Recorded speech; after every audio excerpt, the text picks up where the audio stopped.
নমস্কাৰ ষ্টুডিঅ'ত মই কন্দৰ্প গগৈয়ে বহুত এটা ডাঙৰ খবৰ দিব বিচাৰিছো। কাৰ্বি আংলঙত ভয়ংকৰ বান পৰিস্থিতিয়ে বিৰাজ কৰিছে। এইখনৰ পিছত সিখন গাঁও বানৰ কবলত পৰিছে। বানত বুৰ গৈছে এতিয়া। এইখনৰ পিছত সিখন গাঁও মানুহৰ ঘৰ দুৱাৰ বানৰ কবলত পৰিছে। ট্ৰাক পৰ্যন্ত বানত ডুব যোৱা দেখিবলৈ পোৱা গৈছে। ৰাস্তা ঘাট ভাঙি তছনছ কৰি পেলাইছে বানৰ প্ৰবল সোঁতে আৰু বান আশ্ৰয় শিবিৰত দিন কটাবলগীয়া পৰিৱেশৰ সৃষ্টি হৈ পৰিছে। এতিয়া জনতাৰ মাজত হাহাকাৰ চাৰিওফালে কেৱল পানীয়ে পানী বিৰাজ কৰিছে বোকাজান। সবিশেষ জনাইছে বিগ ব্ৰেকিং ডাঙৰ খবৰ এই মুহূৰ্তত 200ৰো অধিক পৰিয়াল বানৰ কবলত পৰিছে। কেইবাখনো গাঁও বানৰ কবলত পৰিছে। কাৰ্বি আংলঙৰ বোকাজানত ভয়াৱহ বান পৰিস্থিতিয়ে বিৰাজ কৰিছে। 200ৰো অধিক পৰিয়াল বানৰ কবলত পৰিছে। ইখনৰ পিছত সিখন অঞ্চল বানৰ কবলত পৰিছে। হাহাকাৰ অৱস্থা বোকাজান মহকুমাৰ জপৰাজান লাহৰীজান পানবাৰীত ভয়ংকৰ বান দেখিবলৈ পোৱা গৈছে। ইখনৰ পিছত সিখন বাহন ডুব গৈছে। চান্দে বজাৰকে ধৰি বোকাজান মহকুমাৰ বহু অঞ্চল বানৰ কবলত পৰিছে। বৃহত্তৰ অঞ্চল বানৰ কবলত পৰিছে। 1000 বিঘাৰো কৃষিভূমি বানত বিধ্বস্ত হৈ পৰিছে। ৰাস্তা ঘাট বানত বিধ্বস্ত হৈ পৰিছে। বানৰ সোঁতত উটি গৈছে মানুহৰ ঘৰ দুৱাৰ। 200ৰো অধিক ঘৰ বানৰ তলত সোমাই আছে। মুহূৰ্তত হাহাকাৰ অৱস্থা জনতাৰ মাজত বাঢ়নি পানীত মাছ ধৰিবলৈ গৈ যুৱকৰ কৰুণ ঘটনা সংঘটিত হৈছে। কাৰ্বি আংলঙত ভয়ংকৰ ঘটনা সংঘটিত হৈছে। এখনৰ পিছত সিখন গাঁও বানৰ কবলত পৰিছে। আমি দৃশ্যাংশ দেখুৱাইছো চাৰিওফালে কেৱল বান। এতিয়া ৰাস্তা ঘাট এনেদৰে চিনচাপ নোহোৱা হৈ গৈছে। ৰাস্তা ঘাট খান্দি পেলাইছে। বৃহত্তৰ কালভাৰ্ট বানত কালভাৰ্ট উঠি গৈছে আৰু হাহাকাৰ অৱস্থা চাৰিওফালে যান বাহন ডুব গৈছে পানীৰ তলত। আৰু দৃশ্যাংশ দেখুৱাইছে দেখিবলৈ পোৱা গৈছে ভয়ংকৰ বান দেখিবলৈ পোৱা গৈছে। আৰু ইখনৰ পিছত সিখন গাঁও এতিয়া বানৰ কবলত পৰিছে। এটাৰ পিছত এটা অঞ্চল বানৰ কবলত পৰিছে। প্ৰচণ্ড সোঁতত এতিয়া হাহাকাৰ অৱস্থা। এজন লোকে মাছ ধৰিবলৈ গৈছিলে। বাঢ়নি পানীত মাছ ধৰিবলৈ গৈ এজন যুৱকৰ কৰুণ ঘটনা সংঘটিত হৈছে। এই ভয়ংকৰ বানে এফালৰ পৰা তছনছ কৰি পেলাইছে সকলোবিলাক। এয়া বাছ দেখিবলৈ পোৱা গৈছে। আপোনালোকে দৃশ্যাংশ আমি দেখুৱাই আছো। এইখন বাছ বানৰ কবলত পৰিছে। গোটেই বাছখন সম্পূৰ্ণৰূপে ডুব গৈছে। বানত ডুব গৈছে সম্পূৰ্ণৰূপে বাছখন। বৃহত্তৰ অঞ্চলত এতিয়া বানপানী দেখিবলৈ পোৱা গৈছে। বোকাজান মহকুমাৰ জপৰাজান লাহৰীজান পানবাৰী চান্দে বজাৰকে ধৰি বোকাজানৰ যি বৃহত্তৰ অঞ্চল আছিলে মহকুমাৰ, এই বৃহত্তৰ অঞ্চলৰ 1000 বিঘাৰো অধিক কৃষিভূমি বানৰ কবলত পৰিছে। মুহূৰ্তত হাহাকাৰ অৱস্থাই বিৰাজ কৰি দেখিবলৈ পোৱা গৈছে। আমি দৃশ্যাংশ দেখুৱাইছো ভয়ংকৰ বান পৰিস্থিতি বিৰাজ কৰিছে বোকাজানত। হাহাকাৰ অৱস্থাই বিৰাজ কৰিছে। ভয়ংকৰ বান পৰিস্থিতি বিৰাজ কৰি দেখিবলৈ পোৱা গৈছে। কাৰ্বি আংলঙৰ বোকাজানত ভয়াৱহ বান পৰিস্থিতি। ইখনৰ পিছত সিখন গাঁও প্লাবিত হৈ পৰিছে। ইটোৰ পিছত সিটো অঞ্চল প্লাবিত হৈ পৰিছে। আৰু জনতাৰ মাজত হাহাকাৰ অৱস্থাই বিৰাজ কৰিছে। 200ৰো অধিক পৰিয়াল বানৰ কবলত পৰিছে। মুহূৰ্তত বোকাজান মহকুমাৰ জপৰাজান লাহৰীজান পানবাৰী চান্দে বজাৰকে ধৰি বোকাজান মহকুমাৰ যি বৃহত্তৰ অঞ্চল আছিলে বানৰ কবলত পৰিছে। বানত ডুব গৈছে এতিয়া খেতি পথাৰ। এই বৃহত্তৰ আপুনি বাছ যি দেখিছে এই বাছখন বানত ডুব গৈছে। মুহূৰ্তত মানুহৰ চাৰিচকীয়া বাহন বানত ডুব গৈছে। হাহাকাৰ অৱস্থাই বিৰাজ কৰিছে। আৰু প্ৰচণ্ড বতাহ বৰষুণ নেৰানেপেৰা বৰষুণৰ ফলতে ভয়ংকৰ বান ওফন্দি উঠিছে নদীৰ পানী। আৰু ইটোৰ পিছত সিটো অঞ্চল বুৰ যোৱা দেখিবলৈ পোৱা গৈছে। ভয়ংকৰ দেখিবলৈ পোৱা গৈছে। খহনীয়া ৰাস্তা ঘাট এনেদৰে খহাই পেলাইছে। তীব্ৰ সোঁতে পানীৰ ঢলে খহাই পেলাইছে ৰাস্তা ঘাট। ৰাস্তা ঘাটৰ চিন মোকাম নোহোৱা কৰি পেলাইছে। হাহাকাৰ অৱস্থাই বিৰাজ কৰিছে জনতাৰ মাজত। আৰু আতংকিত হৈ পৰিছে জনতা। নেৰানেপেৰা বৰষুণৰ ফলতে বোকাজানত হাহাকাৰ অৱস্থাই বিৰাজ কৰিছে। আৰু এফালৰ পৰা বানৰ কবলত পৰিছে এতিয়া সমগ্ৰ ঘৰ দুৱাৰ। হাহাকাৰ অৱস্থা চাৰিওফালে জনতাৰ আত্মৰা দেখিবলৈ পোৱা গৈছে। নেৰানেপেৰা বৰষুণ ৰাজ্যত আৰু কেইবাদিনো ধৰি নেৰানেপেৰা বৰষুণ অব্যাহত থাকিব ৰাজ্যত। ভয়ংকৰ বৰষুণৰ কবলত সমগ্ৰ ৰাজ্য আৰু ৰাজ্যৰ প্ৰান্তে প্ৰান্তে ভয়ংকৰ বান দেখিবলৈ পোৱা গৈছে।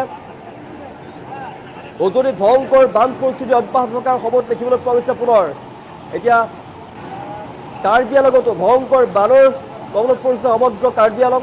আৰু কাৰ্বি আংলঙত এনেদৰে দেখিবলৈ পোৱা গৈছে ৰাস্তা ঘাট চিন মোকাম নোহোৱা হৈ গৈছে। ৰাস্তা ঘাট প্লাবিত হৈ পৰিছে। বৃহত্তৰ অঞ্চলটোত এতিয়া বানৰ কবলত পৰিছে। মানুহে এতিয়া নিজৰ ঘৰ দুৱাৰ এৰি থৈ বান আশ্ৰয় শিবিৰত তেওঁলোকে সময় পাৰ কৰিবলগীয়া পৰিৱেশৰ সৃষ্টি হৈ পৰিছে। ভয়ংকৰ বানৰ কবলত পৰিছে এতিয়া বোকাজানৰ বৃহত্তৰ অঞ্চলবাসী। ভয়ংকৰ বানৰ কবলত বোকাজানৰ অঞ্চলবাসী হাহাকাৰ অৱস্থাই বিৰাজ কৰিছে। 1000 বিঘাৰো অধিক কৃষিভূমি বানত বিধ্বস্ত হৈ পৰিছে। বানৰ কবলত পৰিছে। কোনো চিন মোকাম নোহোৱা হৈ গৈছে। ৰাস্তা ঘাট ভাঙি তছনছ কৰি পেলাইছে এতিয়া বানে। ইটোৰ পিছত সিটো ভয়ংকৰ ঘটনা সংঘটিত হৈছে ৰাজ্যত। ভয়ংকৰ বানত এতিয়া আবদ্ধ হৈ পৰিছে। ভয়ংকৰ বানৰ কবলত পৰিছে সমগ্ৰ ৰাজ্যবাসী। আৰু উজনিত ভয়ংকৰ বান পৰিস্থিতি খাম কটাই নাই সেই সময়ত দেখিবলৈ পাইছে নামনিতো ভয়ংকৰ বানে এতিয়া সংকটৰ সৃষ্টি কৰিছে সংঘাৰী ৰূপ ধাৰণ কৰিছে আৰু দেখিবলৈ পাইছে কাৰ্বি আংলঙতো ভয়ংকৰ বানে সংঘাৰী ৰূপ ধাৰণ কৰিছে এফালৰ পৰা বানৰ কবলত পৰিছে এতিয়া কাৰ্বি আংলঙৰ বহুতো অঞ্চল বোকাজানত ভয়াৱহ বান পৰিস্থিতি বিৰাজ কৰিছে জনাইছো বহুতো পৰিয়াল বানৰ কবলত পৰিছে এই মুহূৰ্তত নেৰানেপেৰা বৰষুণৰ ফলতে কাৰ্বি আংলং জিলাৰ বোকাজান মহকুমাত ভয়াৱহ বান পৰিস্থিতি বিৰাজ কৰিছে জপৰাজান লাহৰীজান পাণবাৰী চান্দে বজাৰকে ধৰি বহু অঞ্চল বাঢ়নী পানীৰ কবলত পৰিছে আৰু হঠাতে অহা বাঢ়নী পানীয়ে বহু লোকৰ স্বাভাৱিক জীৱন ব্যাহত কৰি তুলিছে আৰু ব্যাপক ক্ষতিসাধন কৰিছে মুহূৰ্তত বহু পৰিয়াল ইতিমধ্যে সমস্যাৰ সন্মুখীন হৈ পৰিছে আমি দৃশ্যাংশ দেখুৱাই আছো এইখন দেখিছে আপোনালোকে বাছ এই বাছখন বানত ডুব গৈছে বহু লোকৰ ঘৰ দুৱাৰ পানীৰ তলত সোমাই আছে বাসগৃহৰ ভিতৰৰ সা সামগ্ৰী খাদ্য সামগ্ৰী অন্যান্য যি প্ৰয়োজনীয় বস্তু আছিলে সা সম্পত্তি নষ্ট হৈছে আৰু একাংশ পৰিয়ালে নিৰাপদ স্থানলৈ যোৱাৰ চেষ্টা চলাইছে যদিও বহু লোকে এতিয়াও কিন্তু বানাক্ৰান্ত অঞ্চলতে আবদ্ধ হৈ পৰিছে হাহাকাৰ অৱস্থাই বিৰাজ কৰিছে বানৰ পানীয়ে বোকাজান মহকুমাৰ কৃষিখণ্ডতো ব্যাপক ক্ষতিৰ সৃষ্টি কৰিছে 1000 বিঘাৰো অধিক কৃষিভূমি বাঢ়নী পানী বিনষ্ট হৈছে আৰু বিভিন্ন অঞ্চল বিভিন্ন ধানকে ধৰি বিভিন্ন শস্যৰ খেতি পানীৰ তলত ডুব যোৱা কৃষকসকলৰ মাজত এতিয়া হাহাকাৰ অৱস্থাই বিৰাজ কৰিছে বানৰ পানী যদি অধিক সময় ধৰি থাকে তেনেহ'লে কিন্তু কৃষকৰ ক্ষয় ক্ষতিৰ পৰিমাণ আৰু বৃদ্ধি পোৱাৰ সম্ভাৱনা আছে কেৱল কৃষিভূমিতে নহয় বহুতো মানুহৰ ঘৰ তছনছ কৰি পেলাইছে এতিয়া আবতৰীয়া বানে আৰু বহু তাত পথ ঘাট পানীত বুৰ গৈছে যোগাযোগ ব্যৱস্থা ব্যাহত হৈ পৰিছে আৰু ফলত বানাক্ৰান্ত অঞ্চলসমূহত যি অত্যাৱশ্যকীয় সামগ্ৰী যোগান উদ্ধাৰ আৰু সাহায্য অভিযান চলোৱাটো অসুবিধাৰ সন্মুখীন হৈছে আৰু বাঢ়নী পানীত মাছ ধৰিবলৈ গৈ কৰুণ ঘটনা সংঘটিত হৈছে কাৰ্বি আংলঙৰ বোকাজানতে বানৰ ভয়ংকৰ পৰিস্থিতিৰ মাজতে সংঘটিত হৈছে কৰুণ ঘটনা তাৰ মাজতে বাঢ়নী পানীত মাছ ধৰিবলৈ যোৱা এজন যুৱকৰ সৈতে কৰুণ ঘটনা সংঘটিত হৈছে বানৰ প্ৰবল সোঁতত যুৱকজন বিপদত পৰিছে আৰু ঘটনাটো সমগ্ৰ অঞ্চলটোতে শোকৰ ছাঁ পেলাইছে এই মুহূৰ্তত বানপানী বৃদ্ধি পোৱাৰ লগে লগে স্থানীয় লোকসকলৰ মাজত আতংকময় পৰিৱেশ বিৰাজ কৰিছে তেওঁলোক আতংকিত হৈ পৰিছে আৰু অধিক সতৰ্ক হৈ থাকক সমগ্ৰ অঞ্চলৰ জনতা কিয়নো প্ৰচণ্ড যি বৰষুণ নেৰানেপেৰা বৰষুণৰ ফলতে এতিয়া অধিক ভয়ংকৰ বান পৰিস্থিতি বিৰাজ কৰিছে ইখনৰ পিছত ইখন গাঁও এতিয়া বানৰ কবলত পৰিছে বাঢ়নী পানীত মাছ ধৰি বা অন্যান্য কামত যোৱাটো অত্যন্ত বিপদজনক আপোনালোকে বাঢ়নী পানীত নানামিব এই মুহূৰ্তত যিমান পাৰে আঁতৰত থাকক বান পৰিস্থিতি অধিক অৱনতি ঘটা বানাক্ৰান্ত লোকসকলক শীঘ্ৰেই উদ্ধাৰ কৰি নিৰাপদ স্থানলৈ স্থানান্তৰিত কৰিব লাগে আৰু ইয়াৰ দাবী উত্থাপন কৰিছে ৰাজ্যৰ ফালৰ পৰা আৰু ক্ষতিগ্ৰস্ত যিসমূহ পৰিয়াল আছে খাদ্য খোৱা পানী ঔষধ আৰু অন্যান্য যি অত্যাৱশ্যকীয় সামগ্ৰী আছে যোগান ধৰিবৰ বাবে স্থানীয় ৰাজ্যে প্ৰশাসনৰ ওচৰত আহ্বান জনাইছে দৃশ্যাংশ দেখুৱাই আছো ভয়ংকৰ বান পৰিস্থিতি ৰাস্তা খান্দি পেলাইছে বৃহত্তৰ পানীৰ সোঁতে ৰাস্তা খান্দি পেলাইছে এই মুহূৰ্তত কাৰ্বি আংলঙৰ বোকাজানত ভয়াৱহ বান পৰিস্থিতি বিৰাজ কৰা দেখিবলৈ পোৱা গৈছে আৰু 200ৰো অধিক পৰিয়াল এতিয়া বানৰ কবলত পৰিছে এটাৰ পাছত আন এটা পৰিয়াল বানৰ কবলত পৰিছে ভয়ংকৰ পৰিস্থিতি বিৰাজ কৰিছে মানুহৰ মৃত্যু কৰিছে এই মুহূৰ্তত পশুধনৰ মৃত্যু হৈছে যিমান পাৰে বানপীড়িত অঞ্চলৰ জনতালৈ আহ্বান জনাইছে যে যিমান পাৰে আপোনালোকে এই ভয়ংকৰ বানলৈ নাযায় বানৰ যি সোঁত আছে বানত নানামিব যিমান পাৰে বানপীড়িত অঞ্চলৰ পৰা আঁতৰত থাকক বাঢ়নী পানীৰ পৰা আপোনালোকে আঁতৰত থাকক কিয়নো বাঢ়নী পানীয়ে সংঘাৰী ৰূপ ধাৰণ কৰিছে বাঢ়নী পানীত উটি গৈছে এজন লোক মাছ ধৰিবলৈ গৈ বাঢ়নী পানীতেই উঠি গৈছে এজন লোকৰ তাৰপিছতে হাহাকাৰ অৱস্থাই বিৰাজ কৰিছে পৰিয়ালৰ মাজত শোকাকুল পৰিৱেশে বিৰাজ কৰা দেখিবলৈ পোৱা গৈছে ভয়ংকৰ পৰিস্থিতিৰ সৃষ্টি হোৱা দেখিবলৈ পোৱা গৈছে আমি এই ৰাস্তা দেখুৱাই আছোঁ সেয়া যাতায়াত কৰা ৰাস্তা এনেদৰে খান্দি পেলাইছে তাৰ ফলতেই যাতায়াত ব্যৱস্থা ব্যাহত হৈ পৰা দেখিবলৈ পোৱা গৈছে যাতায়াত ব্যৱস্থা এই মুহূৰ্তত ব্যাহত হৈ পৰিছে ঠায়ে ঠায়ে আৰু বৃহত্তৰ অঞ্চল পানীৰ তলত পৰিছে মানুহৰ ঘৰ দুৱাৰ ইতিমধ্যেই তছনছ কৰি পেলাইছে যি ভয়ংকৰ বানে নেৰানেপেৰা বৰষুণ ৰাজ্যত 10 আগষ্টলৈকে নেৰানেপেৰা বৰষুণ অব্যাহত থাকিব বতৰ বিজ্ঞান কেন্দ্ৰৰ ফালৰ পৰা জনোৱা হৈছে এলাৰ্ট আৰু য়েল্লো এলাৰ্ট জাৰি কৰিছে বতৰ বিজ্ঞান বিভাগৰ ফালৰ পৰা কাৰ্বি আংলঙৰ বোকাজানত ভয়াৱহ বান পৰিস্থিতি বিৰাজ কৰিছে